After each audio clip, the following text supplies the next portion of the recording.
하나님 어떤 환경 가운데도 하나님은 우리의 인생을 선하시게 인도하십니다. 우리 대한민국도 가장 위기 가운데 있지만 하나님이 가장 좋은 길로, 선하신 길로 인도하십니다. 하나님의 관심은 딱 세 가지입니다. 어떤 환경 가운데 하나님의 관심은 딱 세 가지예요. 첫 번째는 구원입니다. 구원이. 부도가 나고 절망이 오고 죽음의 위기 가운데, 때로는 내 인생에 하나님이 주신 이 부함 가운데도 하나님의 철저한 관심은 구원입니다. 이 대한민국을 향한 관심도 철저한 구원입니다. 한 영혼이 예수를 만나서 평생을 매어 마귀의 종노릇하며 살아 하나님의 나라를 못 누리고 살아가는 그들에게 하나님의 절대 관심은 구원입니다. 구원. 그리고 이 구원을 경험한 그들이 두 번째 하나님의 우리를 향한 부르심이 무엇이냐, 제가 늘 설교했던 내용인데요, 그건 제가 그냥 내 삶에서 알아지는 것들이에요. 경험하면서, 목회를 하면서 경험되어진 것들입니다.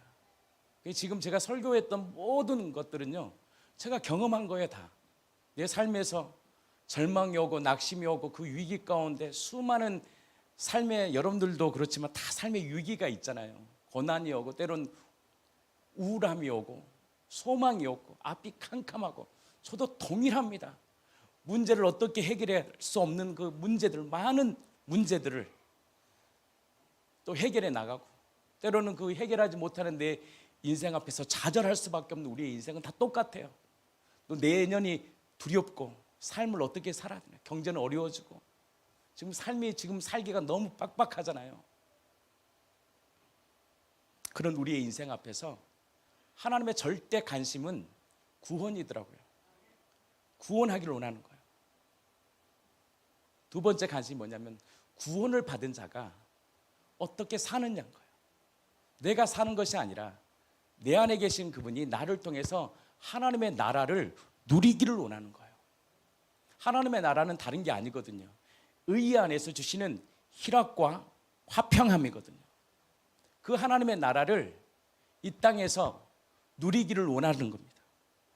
고난도 누리기를 원하는 거예요. 절망 가운데도 하나님의 그 신비를 경험하기를 원하는 거예요. 선교사님과 이렇게 교제를 딱 나누는데 제가 고민되어졌던 것이 하나가 풀어집니다. 주의 일을 위해서 헌신하고 수고하고, 한국도 마찬가지지만 위에 선교사들이 교회를 못 세운지 아십니까? 젊은 목사, 선교사들이 교회를 못 세워요 지금. 왜? 쉽지 않거든. 자기를 갈아엎어야 되거든. 기간은 선교비를 10만 원을 받으면 내 거 다 쓰고 10,000원 주면 돼요. 이렇게 10,000원. 내가 쓰는 데서 2만 원 정도 줘.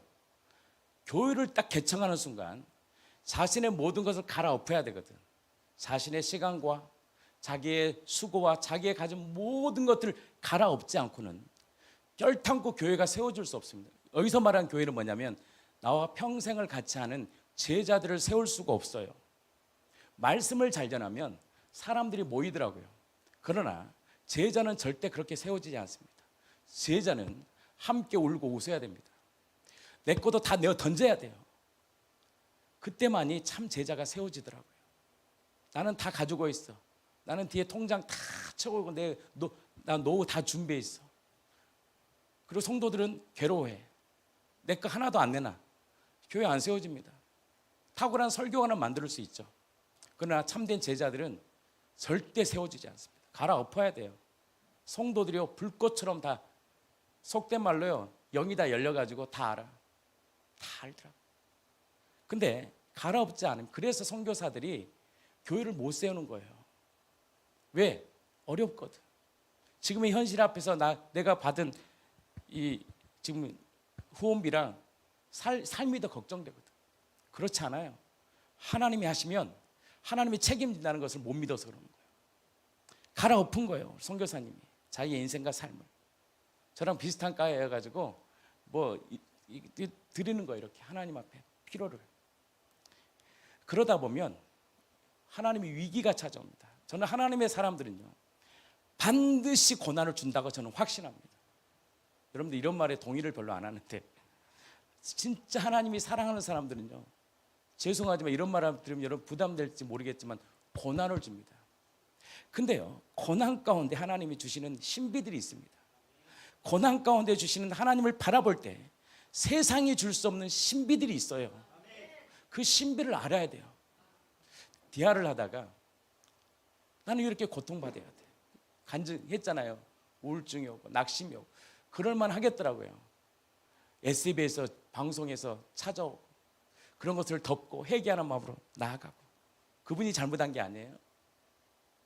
그로 인해서 고통을 당하고 제자들이 수치를 당하고 고통을 당하고 그런 상황 가운데요, 왜 나에게는 고통을 주냐는 거예요.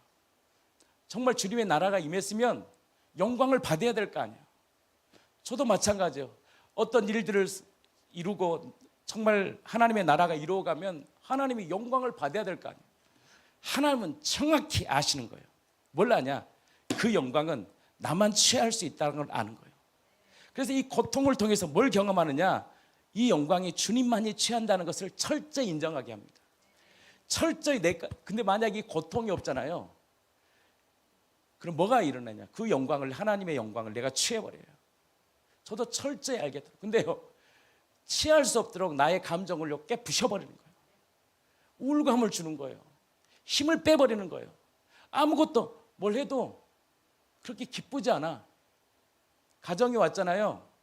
기뻐야 될 거 아니야? 기뻐요. 근데 어떤 기쁨이냐? 이 가정의 회복은 내가 아니라 주님이 하셨다는 것 때문에 기쁜 거지. 내가 저 가정 공들여서 헌신해서 말 잘해서 내가 어떤 노력을 통해서 되었다? 그러면 100% 영광을 받아버려요. 그리고 가스라이팅을 합니다. 목사가. 내가 봐. 내가 이렇게 당신 교회 가정 섬겼잖아. 너 나를 위해 충성해. 그게 얼마나 무서운 말인지 아십니까? 그래서 가스라이팅을 해버린 거예요. 섬김을 통해서. 이게 얼마나 이게 백지 한 장 차이인데요. 그래서 교주가 되는 거예요. 근데 하나님을 사랑한 사람은요, 철저히 나를 깨부시더라고요. 선교사님과 대화를 엄청나게 했어요. 밤까지 대화를 했어요. 아침부터 차 안에서 또 밥을 먹으면서 대화를 하면서 딱 인사이트가 오는 거예요. 목사님, 왜 나에게는 고통의 시간이 있을까? 그때 하나님이 딱 가르쳐 주더라고요. 제가 늘 설교했던 내용이에요. 요한계시록 4장 면류관을 내어드리는 게 그때 딱 알아지는 거예요. 목사님, 제가 알겠습니다. 목사님 얘기하는 게 아니에요. 제가 목사님의 인생을 어떻게 제가 평가하겠습니까? 내가 이해가 됩니다. 내 인생이 이해가 됩니다. 고통을 통해서 주님만 영광 받는군요. 이게 딱 되면요, 주님께 영광을 드리더라고요. 저 어제 가정 가서 울었습니다. 기뻐서. 근데 그 기쁨이 주님께로 오는 기쁨이라는 걸 알아요. 그러면 하나님의 관심 가운데는 가정이 다 회복되고 우리 인생이 잘 되고, 절대 하나님 그렇게 플랜을 짜지 않아요. 다 때로는요, 가정에 분리를 시킬 수도 있고요, 가정에 어떤 건 고난을 줄 수 있어요. 모든 건 하나님의 주권 아래 있는 거예요. 그러나 하나님의 관심이 무엇이냐? 그 고난을 통해 주시는 하나님의 귀한 신비들을 공동체가 경험하기를 원하는 거예요. 그래서 하나님은 선하신 분이라는 거예요. 저는 제 마음에, 제 감정이잖아요. 깊이 나오는 내 동기에는 별로 기쁘지 않아요. 근데 내 영이 기뻐요. 왜? 하나님이 하셨으니까. 그리고 누구만이 영광을 받느냐? 하나님만이 영광을 받는 거예요. 그걸 선교사님과 교제하는데 알았어요. 지식으로는. 그래서 선포를 한 거예요. 그러니까 여러분들, 제가 이렇게 선포했던 내용들은요, 제 삶에서 나온 겁니다. 제 간증에서 나온 거예요. 제가 여러분들에게 내가 잘났다는 얘기들 별로 하고 싶지도 않지만 하기도 싫고 별로 알고 싶지 않아요. 그러나 때에 따라서 간증을 할 수밖에 없는 일들이 있지만, 그러나 이 모든 것이 주님께로 왔다는 것을 제가 정말 내 심령 안에서 굴복이 일어나니까 면류관을 내어 드릴 수밖에 없습니다. 나의 나된 것이 다 주님의 은혜임을 알게 하더라고요. 그래서 알았어요. 고통을 내주는지. 아니, 예수 안에 있으면 고통 없이. 저는 하나님의 나라가 의와 희락이요, 잘못 알았어요. 혼적인 의와 희락. 그 의와 희락의 중간에 뭐가 있느냐? 반드시 고통이 있습니다. 그럼 여러분들, 그 고통 오래 안 갑니다. 그 고통을 통해서 세상이 맛볼 수 없는 희락을 주더라고요. 근데 그러니까 제 마음에, 저는 저의 성격을 알잖아요. 제가 가지고 있는 그 살아온 그 성품이 있거든. 난 나를 드러내고 싶거든. 인정받고 싶거든. 근데 그게 깨부시게 하는 거예요. 서서히 깨지는 거예요. 그러다 보니까 내 안에 말이 사라지더라고요. 물론 말하는 게 기쁜 거예요. 어느 순간 말이 사라져요. 그리고 그 말이 없는 그 깊은 속에서 무엇을 경험하느냐? 하나님의 깊은 마음을 경험하게 되더라고요. 고난 가운데요, 고난이 없을 때는 사람이요, 나 잘난 맛으로 사는 거예요. 나 이렇게 사역했고 내가 저렇게 했고, 복음도 아니까 복음도 그렇게 전하고. 근데요, 그 깊은 우울감에 딱 빠져버리니까 뭐가 보이느냐? 하나님의 종의 마음이 뭔지를 알겠더라고요. 그 고통이 있는 사람들의 마음이 내 안에 들려져요. 선교사님이 그러시더라고요. 뭐 한국교회 목사님들 오시면 맨날 성공한 얘기만 한대. 은퇴 목사님. 근데 죄송하지만 제가 보기엔 성공한 거 아니에요. 진짜 성공한 교회는요, 예수의 주되심과 종됨으로 교회가 사랑하며 살아갑니다. 사람 많이 모인다고 성공한 거 아닙니다. 진짜 성공한 교회는요, 예수 안에서의 주되심과 종된 마음이요, 깊어집니다. 그것을 진짜 구현할 수 있는 교회는 진짜 복된 교회입니다. 근데 그분이 그러더라고요. 목사님, 제 얘기를 다 들어줘서 고맙다는 거예요. 그의 마음의 아픔이 그 안에 깊이 들어가는 거예요. 그의 고통이요, 내 안에서 들려지는 거예요. 그래서 이번에 저는 선교지를 통해서 제가 일본 다녀와서 한 사람 앉혀놓고 해봤습니다. 신사들 뭐 이렇게 다니자고, 여행 다니라고 해서 여행보다 혹시 사람을 좀 만날 수 있겠습니까 해서 이렇게 일본에 가서는 한 영혼 앉혀놓고 2명 앉혀놓고 기타 치고 예배드리고 부흥했어요. 그리고 의사 선생님도 1대1 가서 계속 영혼을 만났는데 제가 일본이 어렵다고 얘기를 들어서 가본 겁니다. 또 우리 주목사님께서 또 인도함을 받고 이렇게 가봤는데 제가 뭘 확신을 가졌느냐? 된다는 것이 뭐냐? 엄청난 부흥을 일으킨 게 아니라 이 복음은 가능하다. 이 복음이면 교회가 세워진다 라는 것을 제가 일본 땅에서 보고 왔습니다. 캄보디아도 마찬가지고, 제가 필리핀도 갔다 왔고요. 그 다음에 이번에 베트남을 갔다 왔어요. 그래서 하나님께서 주되심과 이 종됨이 무엇인가를, 이 두 가지가 완벽히 구현될 때 하나님은 하나님의 교회를 세우겠다라는 확신이 들었습니다. 교회는 예수의 주되심이 선포돼야 됩니다. 예수의 주되심은 제가 겪어보니까요, 깊은 고난을 통해서 이루어지더라고요. 부활을 알고, 십자가를 알고, 성경을 읽고, 깨닫고 아는 거 아니에요. 하나님 고난을 통해서, 절망을 통해서, 때로는 깊은 우울감을 통해서 하나님 뭘 경험케 하느냐? 진짜 주되심이 무엇인가를 알게 하는 거예요. 그 고난 가운데 음성이 들려요. 그래서 내가 이 땅에 왔다. 네가 안 되니까, 너희 힘으로 살 수 없으니까, 너희 힘으로 자식 되니? 너희 힘으로 네 가정 컨트롤 돼? 너희 힘으로 내년이 계획이 돼요. 깜짝 놀랐잖아요. 나라가 갑자기 베트남인데 갑자기 왜 이런 일이 터져? 우리 인생에도, 저도 마찬가지예요. 급작스러운 전화를 받습니다. 상상할 수 없는 내 인생의 종말을 보게 돼요. 살다 보니까 보지 말아야 될 종말들을 경험해요, 내 인생에도. 근데 그 마음의 심령의 가난함을 통하여 문제는 뭐냐? 그때 문제가 뭐냐? 예수를 딱 바라볼 때 진짜 하나님께서 성령을 통하여 내 안에 들려지는 놀라운 고백이, 내가 너의 주인이다. 내가 너의 가정의 주인이다. 이 민족의 주인은 부활하신 예수다. 나는 이 음성이 들려지기를 축복합니다. 마태복음 28장 18절에 우리 한번 읽겠습니다. 하늘과 땅의 모든 권세를 내게 주셨다. 이거 선언이에요. 부활하신 주님이 자신이 어떤 자인지를 정확히 선포합니다. 부활하신 주님이, 예수님이 부활하셔서 제자들에게 딱 자신의 정체를 말씀합니다. 내가 누구냐? 하늘과 땅의 모든 권세를 가진 자입니다. 그래서 역사의 주관자는 누구냐? 하늘과 땅의 모든 권세를 주신 예수입니다. 여러분들의 가정의 주인은 하늘과 땅의 모든 권세를 가지신 예수님을 주인으로 모실 때 놀라운 역사가 일어납니다. 제가 그러면서 10몇 년 전에 마약 때문에 고통당한 자를 만나게 됩니다. 제가 그때 엄청 뜨거웠어요. 그래서 제가 이렇게 선포합니다. 마약은 끊어집니다. 마약이 쉬워요, 끊어지기. 쉽지 않아요. 근데 그때는 제가 무식했나 봐. 됩니다. 그 믿음이 다시 회복되기를 축복합니다. 실패를 많이 경험하다 보면 고민을 해요. 근데 그때는요, 실패를 경험 안 했어요, 제가. 그래서 무조건 된다고 얘기했어. 근데 놀라운 사실이 경험한 거예요. 제가 그때 그 친구에게 뭘 시켰느냐? 영접을 시켰어요. 그래서 내가 뭘 아느냐? 믿음이란 걸 알았어요. 너 이거 영접하면 끊어져 그랬어요. 근데 저는 사실 선포는 했지만 1%안 믿었어요. 과연 될까? 그래서 그날 담대히 선포했어요. 그런데 또 마음은 100%는 아니야. 근데도 99%는 있었어요.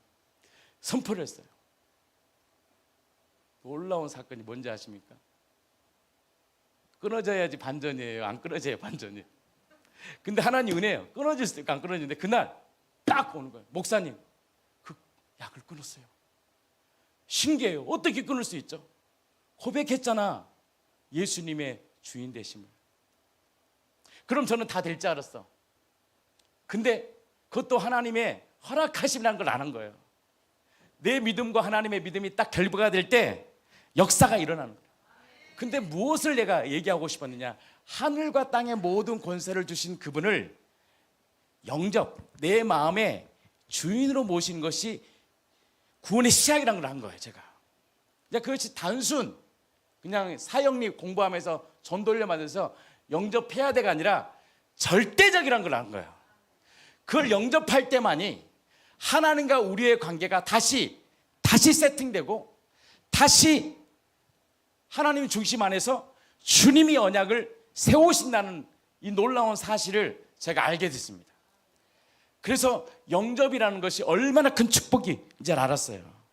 그러면서 예수님이 하늘과 땅의 모든 권세를 주셨다는 이 말씀, 바로 이것이 뭐냐? 주권입니다.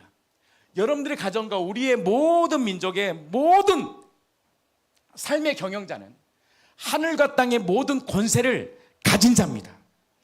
아멘이시죠? 이것이 바로 예수의 주되심입니다. 바로 복음은 전하는 것이 바로 단순한 메시지가 아닙니다. 그 예수가 나의 주님임을 선포합니다. 그 예수가 나의 주인이심을 선포하는 것입니다.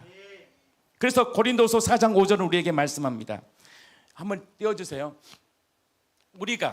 우리를 전파하는 것이 아니라 오직 예수 그리스도의 주되심이다.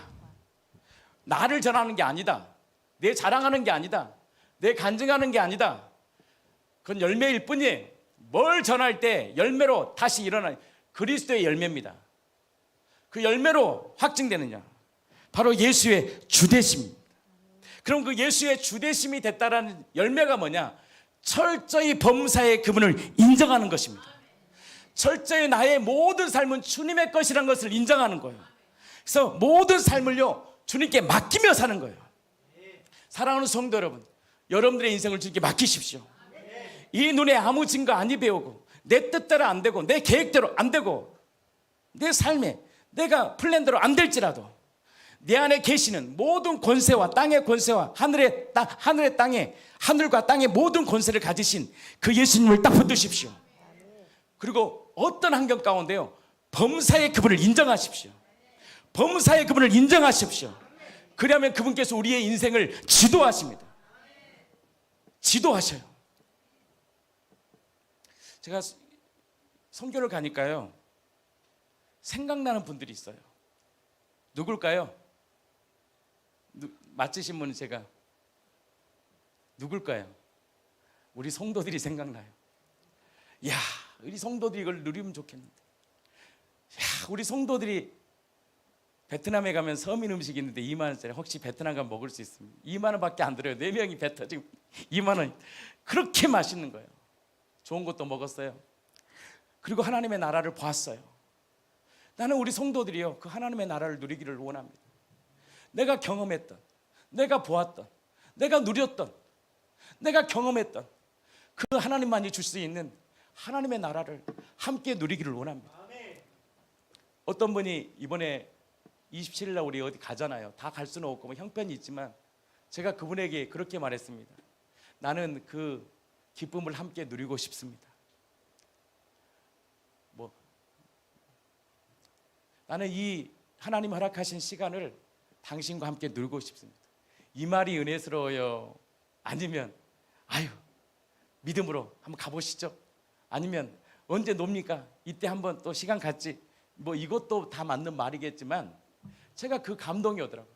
그 아름다운 시간을 당신과 함께 누리고 싶습니다. 이게 누구의 마음이냐? 주님의 마음입니다. 이것이 종됨의 마음이더라고요.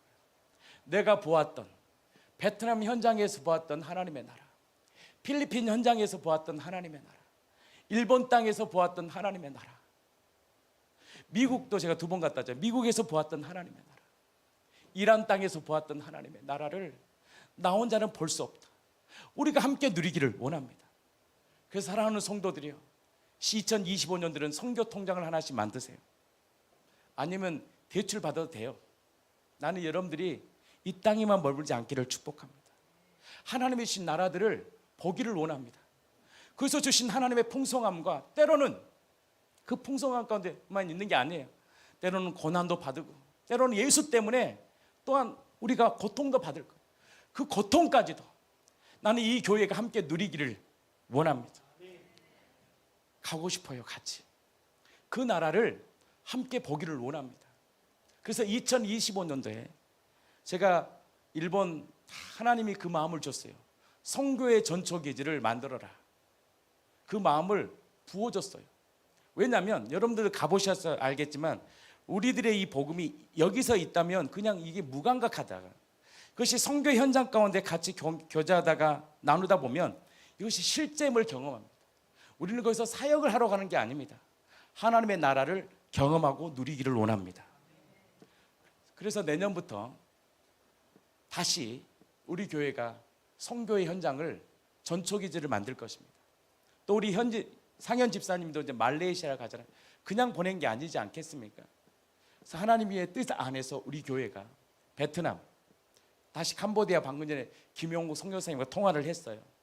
그 다음에 필리핀, 그 선교의 전초기지, 또 네팔은 좀 멀어요. 그 전초기지를 만들고 우리 공동체가 그 일에 함께 동역하기를 축복합니다. 어차피 물질이요, 저도 나한테 물질 쓴 거 하나도 없어요. 옷 한 벌 사본 적 없어요. 제가 개인으로 베트남 가서 15,000원짜리 옷 하나 샀어요. 평생 사본 적도 없이 살았어요. 내가 가진 물질 수억을 다 쏟고 살았습니다. 동역하고 살았어요. 근데 인생 살아보니까 아무것도 아니더라고. 그 물질 가지고 있어도요, 그거 쓰지도 못하고 다 살아가더라고. 돈 없다고 못한다, 그것도 거짓말이더라고. 하나님이요, 때에 따라 보내주십니다. 저도 선교 현장, 저 목사여도요 27일 날 가도 저도 회비 냅니다. 목사도 회비 내요. 교회 돈 안 써요. 선교지에 가도 여러분들이 주정헌금 낸 걸로 가는 거 아닙니다. 정말 놀랍게요, 선교 현장 때마다 제가 우리 교회 강요를, 우리 일꾼들 알 거예요. 저는 강요를 안 해요. 이번에도 제가 못하게 했어요. 헌금 하지 마세요. 각출하지 마세요. 제발 그런 거 하지 마세요. 그냥 하나님이 주신 대로 가면 됩니다. 분명히 하나님, 제가 한번 시험을 해본 거예요. 테스트를. 근데 하나님이요, 필요한 사람을 통해서 딱 주셔요. 그들이 누군지 아십니까? 과부들입니다. 그들은요, 내가 보기에는 내가 도와줄 사람들입니다. 근데 그분들을 통해서 일하시더라고요. 10년 동안. 제가 그때 알았어요. 아, 교회는 돈 많다고 되는 게 아니구나. 가진다고 되는 게 아니구나. 왜 이런 말은요, 우리 교회는 별로 가진 분들이 없어서 얘기하는 거예요. 별로 다 부자가 없어요. 다 여기서 부자는 현금 가치가 100억 이상 있는 분들은 부자지, 우리 교회는 현금 100억 가지신 분이 없어요. 다 집 있다 그래도 그 다 집 이자야. 매달 막 몇백만 원씩 내야 돼. 다 가난해요. 근데 가난한 자들도 하는 것이 중요한 게 아니라 하나님의 사람이 선택받아서 허락하신다는 걸 알았어요. 그리고 하나님이 기뻐하신 일은 하나님이 주신다는 것을 알았어요. 물질에 두려워하지 마십시오. 시간에 두려워하지 마십시오. 믿음으로 선포하시고 가십시오. 그래서 하나님의 땅을 밟고 그 땅에 주신 하나님의 나라를 누리세요. 그래서 내년부터 제가 캄보디아를 작년에 갔지만 다시 캄보디아부터, 또 베트남은 제가 주일학교를 해줘야 됩니다. 10명밖에 안 돼요. 그러니까 다 갈 수 없기 때문에 분산시킬 겁니다. 사역자들을 분산시키고, 또 하나님이 허락하시면 그곳에 센터를 만들 거예요. 그래서 일꾼들을 키우고, 동남아에 딱 중심 허브를 가보니까 동남아에 말레이시아나 베트남에 전초기지가 있으면 일꾼들을 다 보낼 수 있더라고요. 다 모일 1시간밖에 아니야 거리가. 와, 이거 쉽구나. 전초기지를 만들어서. 여러분들 복음밖에 없어요. 이 복음만이요 가정을 살리고 교회를 살립니다. 그 복음이 아니면 돌아올 수 없어요. 우리 홍보 집사님 가정도 왔지만 이거 복음 아니면 절대 안 되는 겁니다. 복음이 되는 거예요. 복음. 우리 모든 삶도 마찬가지입니다. 예수의 주되심만 선포하고 예수님을 주로 고백하기에는 이거 엄청 어려운 게 아니에요. 되기만 하면 그때부터 하나님은 그의 인생과 삶을 내 플랜이 아닌 하나님의 플랜대로 움직입니다. 교회가 어려워서 못하는 거 아니에요. 평생 어려웠습니다. 저희 교회는 쉬운 게 아니에요. 평생. 그러나 그때보다는 더 나아요. 하나님이 하시면 못할 일이 없어요. 난 우리 성도들이요 이 땅에만 머물러 있지 않기를 축복합니다. 눈을 열어 열방을 품고 하나님의 나라와 하나님의 세계를 더 보기를 축복합니다. 제가 영현 형제하고도 중국에 갔다 왔어요. 중국은요 아침부터 저녁까지 강의밖에 안 해.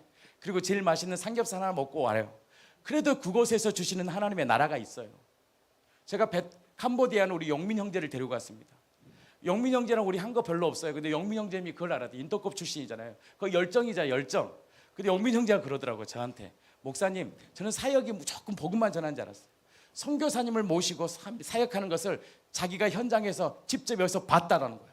어떻게 선교사를 섬기고 어떻게 대하고 어떻게 그들을 케어하고 어떻게 그들을 일으키고 깨달음시키고 어떻게 그들과 함께 하는지를 배웠다는 거예요. 그게 종된 마음이에요. 교회가 성장하려면, 아니 우리 교회가 선교지로 나아갈 때 여러분들 주대심과 종됨을 갖기를 축복합니다. 철저히 종된 마음으로 섬기를 축복합니다. 이것을 어디서 배우냐? 지금 교회에서 배우세요. 설거지하는 거, 청소하는 거, 성도들을 대하는 거 하나하나가 훈련될 때 하나님 그분을 보내실 것입니다. 그리고 그분을 통해서 하나님은 하나님의 나라를 이루실 것입니다. 시대가 어렵잖아요. 제가 베트남에서 소식 듣고요 딱 2가지 알았어요. 복음을 전파해야 되겠구나. 마지막 시대가 왔구나. 우리는 그 현상에 지금 다 붙잡혀 버립니다. 정치 현상에 막 거기에 온통 매진합니다. 딱 알았어요. 아, 한국교회가 다시 복음으로 일어서야 되고, 또 한 가지 회복될 게 뭐냐? 거룩이 회복돼야 되겠구나. 거룩이 회복돼야 돼요. 그 거룩이 다른 말이 뭐냐면 종됨입니다. 사랑하는 성도들이요, 사람을 함부로 대하지 마십시오. 좀 있다고, 좀 가졌다고 그거 의시되지 마세요. 가질 때는요 하나님 왜 주셨냐면 주의 나라를 위해 쓰라고 준 겁니다. 하나님 나에게 은사를 주신 것은 그거 내 자랑하려 준 게 아닙니다. 하나님 그 은사를 통해서 주의 영광을 돌리려고 지금 잠깐 주는 시간입니다. 저희 시간도 얼마 안 남았습니다. 지금 제가 건강이 있지만 50이 되고 60이 되고 30년입니다. 80이 되고 90이 되면 그 내 인생이요 어떻게 될지 모릅니다. 짧은 시간입니다. 이 시간에 하나님의 관심은 딱 한 가지예요. 구원입니다. 온 열방강의 땅끝까지 나는 이 교회를 통해서 복음이 증거되기를 원합니다. 그리고 선교사들을 섬기고 우리의 물질과 우리의 사명들이, 우리의 각자의 은사들이 불일듯 일어나기를 축복합니다. 선교지는요 돈이 있어서 가는 게 아니에요. 믿음만 있으면 갑니다. 아멘. 믿음만 있으면 갑니다. 제가 이란을 다녀왔어요. 그때 저희 교회가 월세가 3개월 4개월 밀릴 때였습니다. 다 밀렸구나. 나 몰랐어. 그때 아직 다 500이 다 나가고 그때 제가 이란을 가고 싶어 간 겁니다. 돈이요 350 들어가요. 그때 우리 제 하람이 갔죠. 주람이 갔죠. 1000만 원 들어갔어요. 1000만 원. 다 와보라 그래서 누가 간다 그러면 그러면 우리 교회에서 목사님 제가 도와드릴게요. 그런 분이 있었으면 장로 세웠죠. 벌써 장로감 올라와 버렸습니다. 근데 그때는 우리 교회가 믿음이 없어. 저부터가 믿음이 없었고 다 어리기 때문에 저도 모르고 다. 그런데 하나님이요 채워주시는 거예요. 송기훈 선교사를 막 채워주시고 다른 사람들 막 채워주신 거예요. 그래서 다녀온 거예요. 그때 제가 알았어요. 하나님이 하시면 다 주시는구나. 여러분들 혹시 나는 돈이 없는데 이런 생각 하지 마시고, 돈은요 움직이게 돼 있어요. 하나님이요 움직입니다. 저는 또 간증이 있습니다. 어떤 지체가 목사님이니까 하나님이 도와주시죠. 그래서 아니야, 하나님의 사람은 하나님이 다 공급하시고 사는 거야. 근데 새벽에 전화가 왔어요. 목사님, 대사님이 전화했어요. 그때 그리스 대사님이, 목사님, 사모님이 저한테 전화 왔어요. 어떤 지체가 어려운데 제가 돈을 보내겠다고. 그래서 제가 알았어요. 돈이 중요한 게 아니라 하나님이 그의 삶에 응답하신다는 거예요. 나만 돕는 게 아니에요. 목사니까 돕는 게 아니에요. 목사에도 비참한 사람은 엄청 많아요. 그게 중요한 게 아니에요. 하나님의 사람을 돕는 거예요. 그 하나님의 사람이 되고 예수의 주대심 안에 살아가면 하나님이 그의 인생을 이끄십니다. 저는 뭘 알았냐? 역사의 주관자가 주님이심을 알았습니다. 그리고 제가 교회를 세팅을 하면서 뭘 알았냐? 제가 여러분들에게 고백하지만 저는 한 사람도 정죄하지 않았습니다. 교회를 하다 보면 비교가 됩니다. 누가 했고 저는 다 합니다. 근데 이건 철저히 하나님이 하셨다는 걸 알기 때문에. 왜? 우리 교회는요 하나님이 하셨어요. 제가 그걸 철저히 인정합니다. 하나님이 도우시더라고요. 하나님 행하시더라고요. 그리고 저는 그런 마음이 없었어요. 함께하는 게 감사했고 하나님이 이 교회를 세우신다겠다는 믿음이 있었습니다. 수억의 돈이 들어갔어요. 그리고 선교사들 헌금을 한 번도 멈춰보지 않았어요. 근데 하나님께서 때에 따라 물질을 허락하시고, 그러나 같이 일하시면 알 겁니다. 권 실장님 다 저희요 가난하게 안 했습니다. 더 드렸어요. 일하시는 분들요 더 만족하게 주셨어요. 그리고 못 준 거 그 약속 다 지켰습니다. 제가 그 약속했던 걸 다 지켰어요. 하나님이 그 마음을 지켜서 다 행했어요. 하나님이요 그걸 보시는 거예요. 하나님 그 중심을 다 보시는 거예요. 정죄 판단하지 마세요. 누가 했니 안 했니 그거 상관없어요. 하나님이 그분을 지금 쓰고 계시는 거예요. 하나님이 지금 그분을 가둬 놓으신 거예요. 그러나 난 여러분들이 다 쓰임받기를 축복합니다. 난 이 공동체가 쓰임받기를 어떤 일에 쓰임받느냐? 주의 일에 쓰임받기를 축복합니다. 여러분들이 공동체가 주님의 나라에 확장하는데 쓰임받기를 축복합니다. 그래서 2025년도를 준비하는 우리 교회가 그 전초기지를 세우고 여러분들의 삶과 인생을, 물질을 주님의 영광을 위해 쓰임받기를 축복합니다. 여기만 머물지 마시고 다니세요. 함께 가세요. 자녀와 함께 가시고 부부와 함께 가시고 하나님의 사람들과 함께 가세요. 그곳에서 하나님의 나라를 목도하세요. 그리고 하나님의 영광을 위해 사용되세요. 나는 우리 교회의 모든 지체들이 그리스도 안에서 쓰임받기를 축복합니다. 그 전초기지의 절정이 딱 두 가지 얘기하고 싶어요. 예수의 주되심과 종된 마음. 이 두 가지를 꽉 붙들고 나아간다면 우리가 가는 현장마다 하나님의 나라가 임할 줄 믿습니다. 정말 내 잘난 체 하지 마시고 내 복음을 자랑하지 마시고, 부활의 자랑은요 어디서 나온지 아십니까? 피에서 나오는 거예요. 거듭남, 부활의 생명의 자랑은 헌신에서 나오는 거예요. 부활의 생명의 진짜 자랑은 종됨에서 나오는 거예요. 그 종됨은 어디서 나오냐면 범사의 그분을 인정하면서 나옵니다. 주님이 나에게 지금 허락하셨다면 그건 내가 하는 거예요. 선이야, 이 교회를 정죄하지 말고 하나님 뜻대로 해봐. 사람들 조종하지 말고 서로 이렇게 높이지 말고 뭐 돈이 있다고 사람 세우지 말고 그냥 하나님의 뜻대로만 해봐. 하나님이 그럼 하셔. 그러면 하나님의 최고의 디자인, 우리에 맞는 디자인으로 하나님을 이루실 거예요. 그 마음을 주셔서 그렇게 한 거예요. 교회를 누구를 세우고 자랑하고 헌금 공개 안 했어요. 그렇게 하면 더 헌금 내겠지. 그러나 그건 하나님의 방식이 아닙니다. 하나님의 방식은 성령이 운행한다라는 거예요. 어떤 분이 어제도 헌금을 하러 갔다 왔어요. 자기 보상금이라고 그걸 전부를 나한테 주더라고. 하나님. 근데 누가 준지 아십니까? 이제 신앙생활 하신 분들이 물질의 주인이 주님이심을 알고 내어드리는 거예요. 그러면 이 물질이 그냥 쓸 수 있겠어요? 철저히 주의 나라를 위해 쓰는. 하나님을 뭘 보시냐? 주님의 영광을 보는 거예요. 주님의 나라를 보는 거예요. 그때 저는 알았습니다. 전도해야 된다. 새로운 인물들이 막 다시 나와야 된다. 목숨 걸고 여러분의 영혼들을 주께로 돌아오게 해야 된다. 그것은 예수의 주되심과 종됩니다. 이 놀라운 복음을 우리 공동체가 딱 붙들고 이 마지막 시대에 나는 복음의 증인으로 세워지기를 축복합니다. 우리 자녀들도 그 선교적 사명을 살기를 축복하고 모든 가정들이 다 자녀들이 함께 주의 나라를 이루고 이 땅에서 평생을 일만 하고 사요. 맨날 일만 하고 평생을 아무것도 안 해요. 너 뭐 하다뇨? 평생을 돈만 벌다가 내가 그러려고 그런 거냐? 하나님의 나라를 한 번도 못 누리고 하나님의 영광을 한 번도 못 드리고 평생을 피땀 흘려 일만 하는 거야. 일만 아침부터 저녁까지. 목적이 돈이니까. 돈 벌지 말라는 게 아니에요. 믿음을 드려 교회가 비전을 선포할 때 그 일에 함께 동역하고 내 시간과 내 은사를 탁 드려 하나님의 나라를 목도하기를 축복합니다. 이번에 베트남을 갔다 왔는데도요, 우리 성도들이 또 생각나. 먹는 것 때문에 생각나는 게 아니라 하나님이 주신 나라를 우리 성도들도 마음껏 누렸으면 좋겠는데 그냥 이 땅에서 먹고 마시고 이 땅만 전부인 양. 지금이 그러잖아요. 지금 그게 아니라 하나님이 주신 놀라운 세계들을 보게 되고 하나님의 나라를 목도하게 되고. 여러분들 좋은 것은요 절대 안 나눕니다. 사랑하는 사람들은 사랑하는 사람만 나누고. 왜? 여러분 비밀이에요. 이게 좋은 건요 우리끼리만 나누고 싶어요. 인간은. 왜? 그걸 저 사람들이 알면 뭐가 있느냐, 이게 새거든요. 비밀이 있거든요. 좋은 거는요 좋은 것만 나누고 싶어. 근데 나는 이 좋은 걸 함께 누리고 싶습니다. 함께 나누고 싶습니다. 세상과는 다릅니다. 그러면 선교지에서 여행도 갑니다. 먹을 것도 먹겠죠.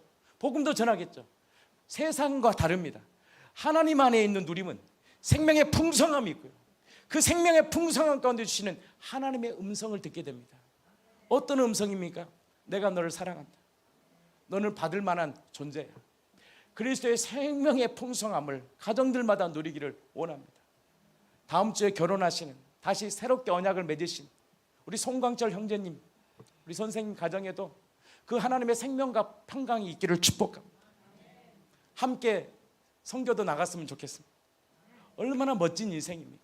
함께 하나님의 나라를 목도하고 받은 물질을 가지고 얻은 돈 가지고 하나님의 나라를 위해 사랑하고 그 영광을 위해 목도하고 하나님의 신 의와 희락과 화평을 나의 삶 가운데 마음껏 누릴 수 있는 이 공동체가 되기를 축복합니다.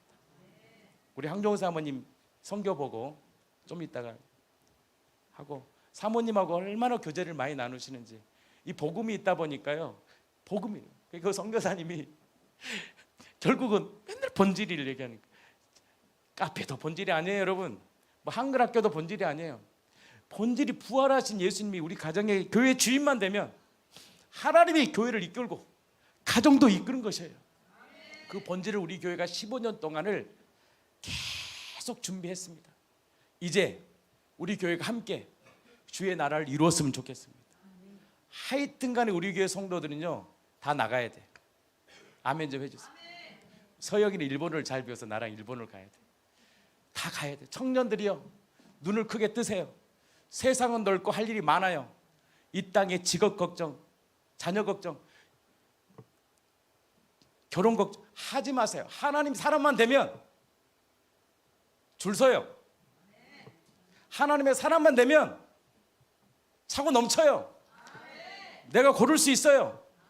하나님의 사람이 안 되면 비참해져. 결혼해도 비참해져요. 하나님의 통치한 가정이 되면 하나님의 그 인생을 전폭적으로 움직여요. 그분이 예수의 주 되십니다.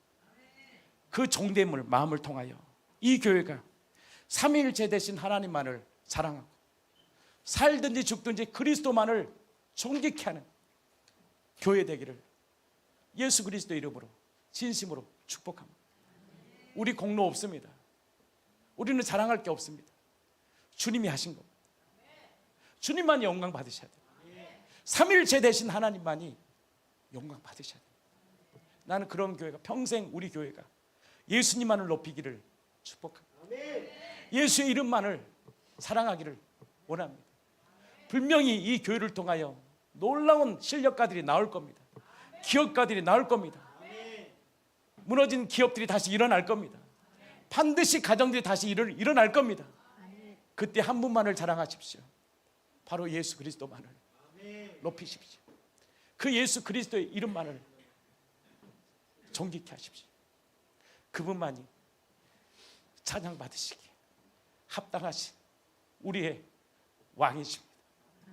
그 예수 그리스도만을 높이는 교회 되기를 예수 그리스도의 이름으로 진심으로 축복합니다. 저는 그리고 하나님이 주신 그 나라를 우리 공동체가 함께 나누기를 원합니다. 꿈꾸기를 원합니다. 베트남, 필리핀, 네팔, 이란, 캄보디아, 말레이시아, 일본, 미국까지 전 세계 전초기지를 만들어 다음 세대를 키우고 하나님이 주시는 그 비전들을 이루어가는 거룩한 교회로 주님이 이제 세우실 것입니다. 왜냐? 종됨이 무엇인가를 알게 되었습니다. 종된 마음이 없으면 결국 무너집니다. 그 종의 마음은 겸손히 그분만을 자랑하는 것입니다. 예수님이 살아왔던 그 삶을 겸손히 살아가는 것입니다. 나는 이 교회가 오직 예수의 주되심과 종됨을 자랑하고 1년이 지나고 2년이 지나고 10년이 지나고 20년이 지나도 세상과 섞이지 않고 변질되지 않고 겸손히 예수 그리스도의 삼위일체 되신 하나님만을 사랑하고 어린애 같은 순수함이 끝까지 지니고 주님이 하셨다라고 고백하고 주님의 이름만을 사랑하고 높이는 거룩한 교회가 되기를 예수 그리스도 이름으로 진심으로 정말 축복합니다. 우리 황정호 사모님 계속해서 간증 한번 나누고 제가 마치겠습니다.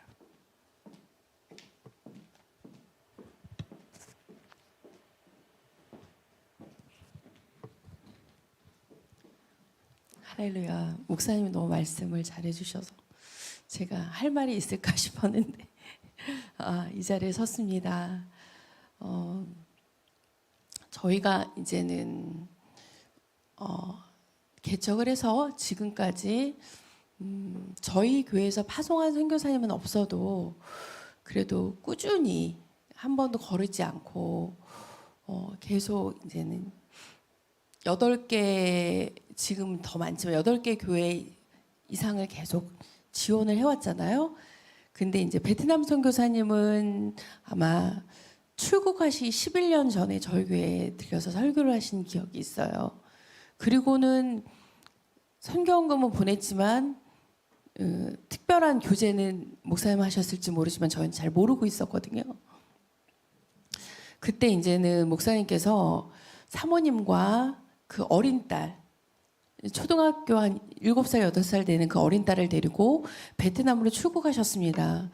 감사하게도 우리 이영국 선교사님도 그 어린 딸 3명에서 출국했잖아요. 그리고 인도네시아 윤심장 선교사님도 딸과 함께 출국했잖아요. 이제 이분도 11년 전에 출국하셨는데 어떤 후원교회가 있는 것도 아니고 그 열정 하나 가지고 이제 침례교 소속이긴 했지만 이제 출국하셨습니다. 그리고 이제 시간이 지난 다음에 올해에 저희 교회에 오시게 되셨잖아요. 그래서 처음으로 이제는 그 11년 전 출국하시기 전과 시간이 지난 다음에 이 안에서 저희가 선교 보고를 들었어요.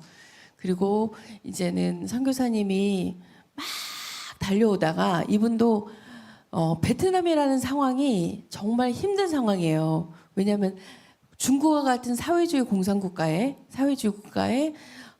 그리고 기독교회가 복음을 전하고 그런 것들을 집회의 자유를 막아요.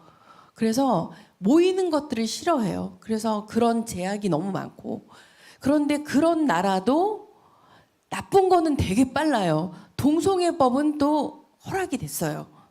그리고 호치민을 중심으로 한 비약적인 경제 성장이 있어요. 그러다 보니까 이 호치민은 정말로 부자들이 많아요. 얼마나 만몬과 돈을 숭배하는 자들이 많은지 몰라요. 그런 상황 가운데 갖춰진 그런 나라가 참 이렇게 적극적으로 복음을 전하기가 쉽지 않은 나라였더라고요.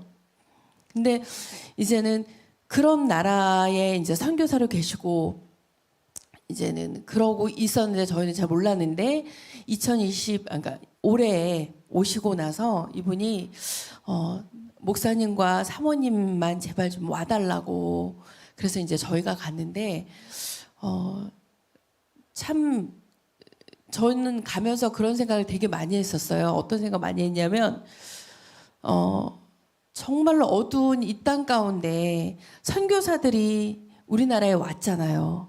우리나라에 와서 어떤 선교사는 첫 번째 어떤 토마스 선교사님은 그 인생으로 보면 실패한 인생이잖아요. 중국 선교사도 실패한 것 같고 자기 자녀들도 다 죽고 자기 부인도 죽고 어디로 가야 될지 허망한 그 상황 속에서 조선이라는 소리를 듣고 조선에 왔다가 바로 그 나오자마자 목이 잘려서 성경책을 내밀다가 죽어갔잖아요.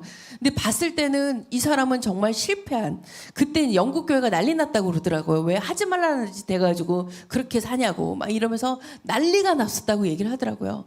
그런데 그 선교사님의 그 순교를 통하여서 전해진 그 성경책을 받은 사람이 우리나라 최초의 장로가 되고 바로 그 장소가 우리나라의 가장 부흥의 그 기지가 돼서 엄청난 그 평양의 대부흥이 일어나고 하나님께서 그 대부흥을 통해서 지금까지 우리가 예수를 믿게 되고 우리가 그 선교사님의 눈물과 그 헌신과 이게 없었으면 이 대한민국이 얼마나 끔찍했을까 싶은 생각이 들어요. 그러면서 그런 모습으로 이 베트남 땅에 정말 빚진 자로 왔는데요. 그러면서 이제 저희는 한 것은 그 목사님의 말씀대로 그분들과 함께 있으면서 교제하고 나눈 거 그게 저희한테 가장 큰 사역인 줄 믿습니다. 그러면서 10년이 지나면서 이분이 이제는 막 달려오시다가 자기 거를 다 갈아엎으시고 달려오시다가 저번에 얘기한 것처럼 교회를 개척을 하셨잖아요. 근데 여기는 본인이 담임 목사를 못해요. 그러니까 그 안에 있는 사람을 세워서 해야 되는데 하다 보니까 많은 우여곡절이 있었잖아요. 근데 저희는 딱 봤을 때 이분이 처음부터 그런 게 아니었거든요. 처음부터 진짜 작은 가방 하나 들고 아무것도 없이 사모님하고 그 딸아이가 그냥 호롤 다니시 왔거든요. 그러면서 어느 한 교회에 하나님은 정말 발걸음을 인도해 주시더라고요.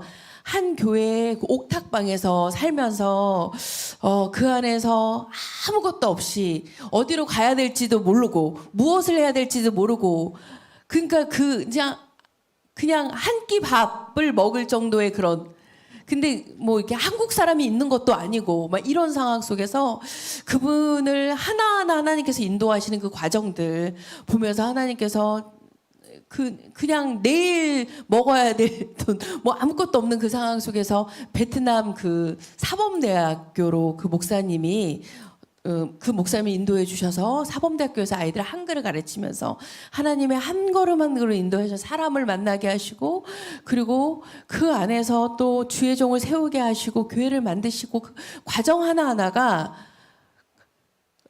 하나님이 아무 노답인 것 같지만 우리 인간에 아무것도 없는 것 같지만 그분이 함께 하시니까 그 모든 순간 동안 그분이 인도하시는구나를 철저히 보는 순간이었고 말을 할 수는 없지만 큰 위기가 있었어요. 그러니까 이제 본인이 막 어떤 이 목사님께서는 본인이 어떤 그 모함을 받고 막 끔찍한 일을 당한 것도 고통이지만 그보다 더 큰 고통이 자기가 세운 제자들이 말할 수 없는 상처로 그 가운데 놓여지는 그 상황이 그렇잖아요. 우리가 고통 당하는 것보다 자녀가 고통 당하는 게 너무 고통이잖아요. 이분은 그게 너무 슬펐던 거예요.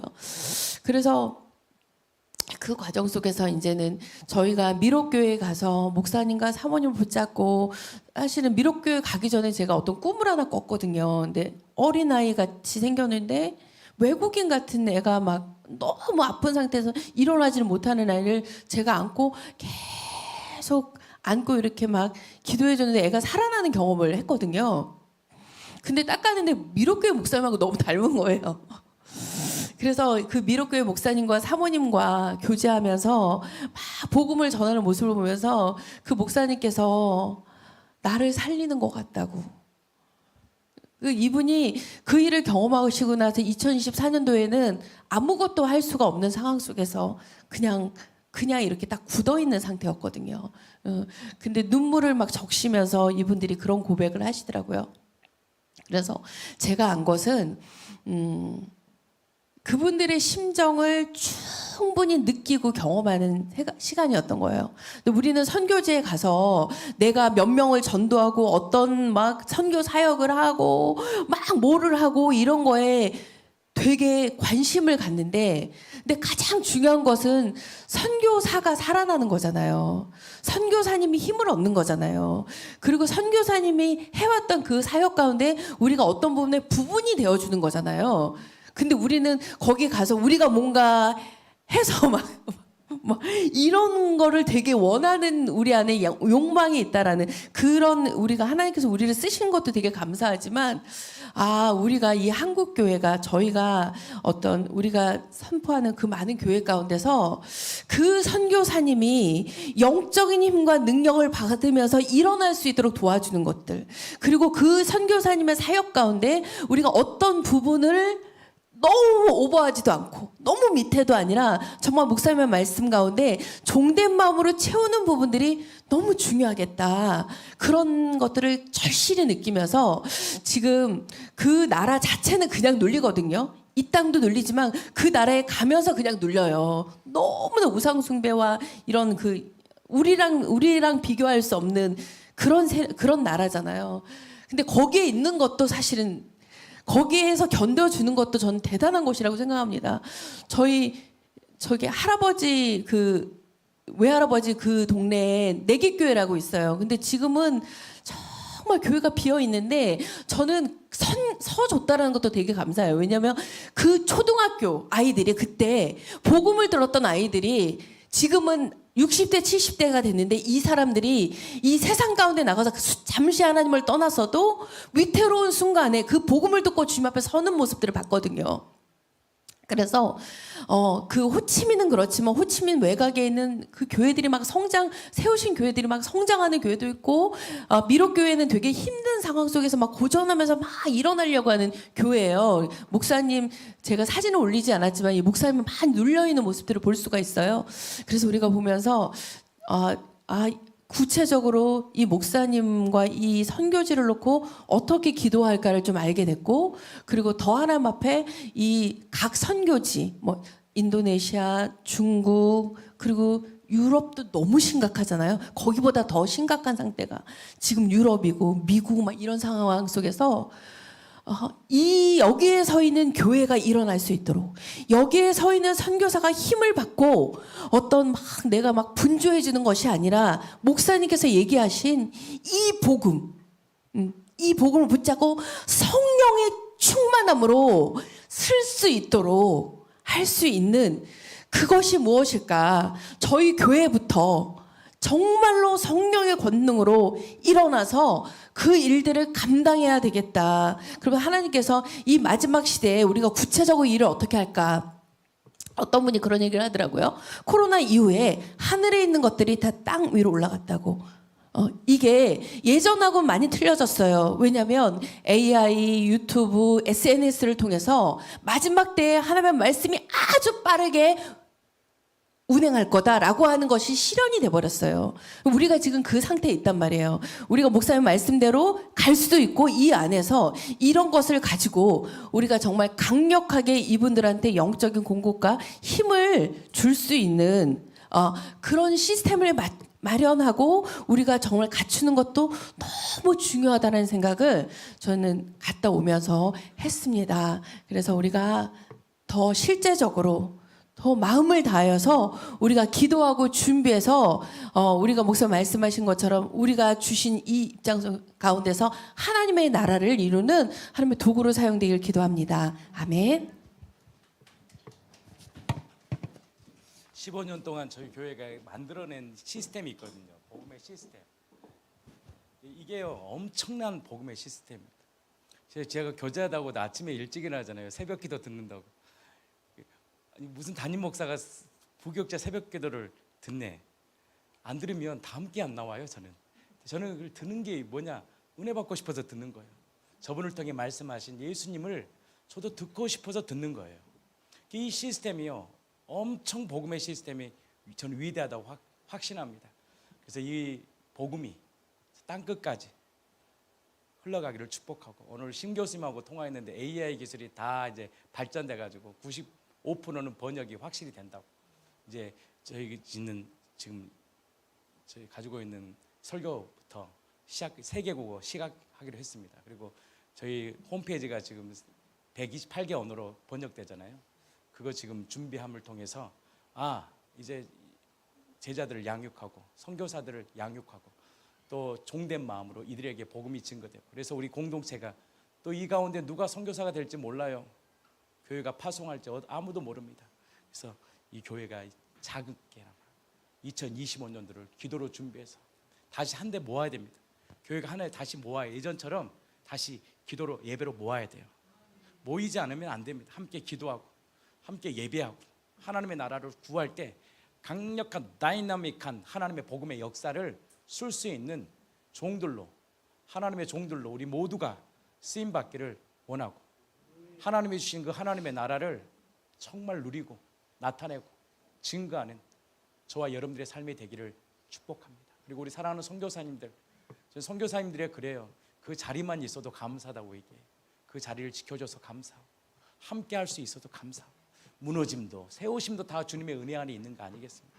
그래서 선교사님들을 위해 기도해 주셔서 하나님의 그 나라가 우리 교회를 통해서 이 마지막 시대에 확장되고 물이 바다 덮음 같이 여호와의 영광을 인정하는 것이 온 땅에 가득하는 이 놀라운 하나님의 종들로, 기업들로 쓰임받게 해주시고, 가정들, 자녀들이 그 나라를 위해 쓰임받는 저와 여러분들의 삶이 되기를 예수 그리스도 이름으로 진심으로 축복합니다. 기도합니다.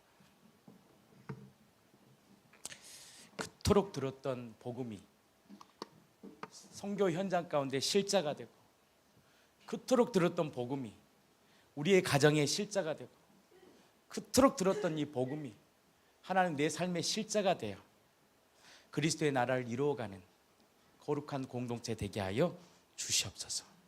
우리 구주 예수 그리스도의 이름으로 기도합니다. 선교사라는 찬양하겠습니다. 그래서 하나님의 우리에게 요구하신 세 가지, 첫 번째 구원, 두 번째 하나님의 나라, 세 번째가 무엇이냐면 동행하는 것입니다. 그분과 매일 사는 거예요.